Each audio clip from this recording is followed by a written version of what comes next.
Climate Change Action Brookline, and also wonderful climate pioneers. And this whole week is really tremendous. And once again, Brookline's leading the way. And it is an example. I just wrote this book, Big Citizenship, as Meghna mentioned. It's really what I talk about in this book. And you can notice, first thing you notice in my book is it's bright orange. It was supposed to be red. You know, sit here, it's red. But my publisher changed it on me. But I realized, we're doing our part, because if you get an extra copy and you keep it in your car, and you break down at night, you don't need a flare.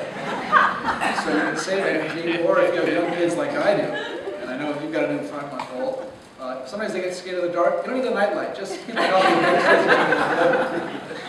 But it's really a privilege for me to be here. My daughter goes to Lincoln School, so I'm often sitting where you are, watching her and other great students. It's an incredible institution. I'm glad that we can use it for events like this.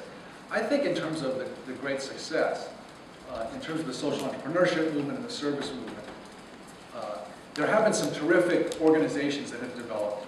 One Sky, which Bill McKibben really helped to start with students from Vermont, who started a campaign called Step It Up and organized the National Day of Action, and that became One Sky. And it's an effort to mobilize the grassroots involved in climate change action.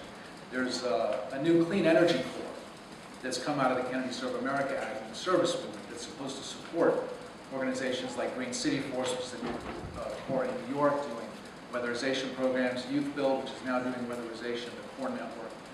So there's efforts that are happening.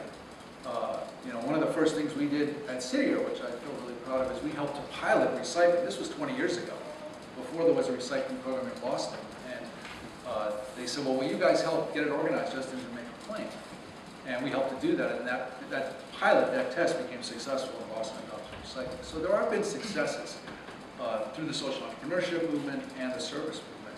I think the biggest challenge or failure, or that we haven't done yet, is somehow we've got to get all these efforts combined into a much larger national citizen movement. And I'm talking about everything that everybody's doing. It's an honor for me to be on the stage with Kevin and Rob, because you're really the experts on this issue. I'm more of a sort of a citizen movement person, social entrepreneur. But I think the challenge for us and the failure is people are doing their things in pockets.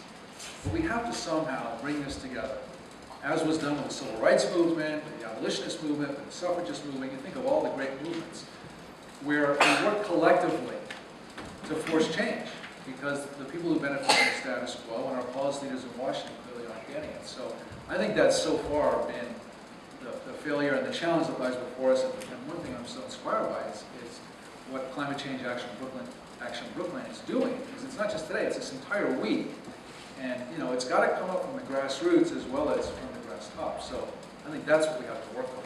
So we have a larger movement where everybody is working